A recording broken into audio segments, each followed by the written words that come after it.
So guys, makinig kayo. Real talk po tayo para sa atin to. Kung pinanganak kayo dito sa mundo, nalukuhin ng jowa nyo, huwag nyo nang ituloy yan. Maawa kayo sa kanila. May puso't damdamin din sila, nasasaktan. Nagmahal lang din naman sila eh. Anong malay nila kung hayop ka talaga? Diba? Hindi porkit maraming nagmamahal sa'yo, ibabaero ka na. Hindi, yan guys. Isa kayong manyakis lang talaga.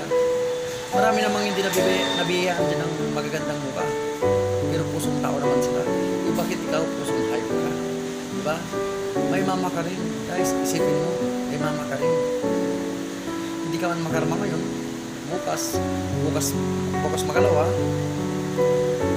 may awang Diyos. Life, it's too short. Ika nga. Tandaan mo yan. Kung hindi ka man naniniwala sa akin, hindi ka man nakikinig sa akin, hindi ka nababagay dito. Hindi ka tao. Isa kang hayop na pinadala ng demonyo dito sa mundo. Tandaan mo yan, guys.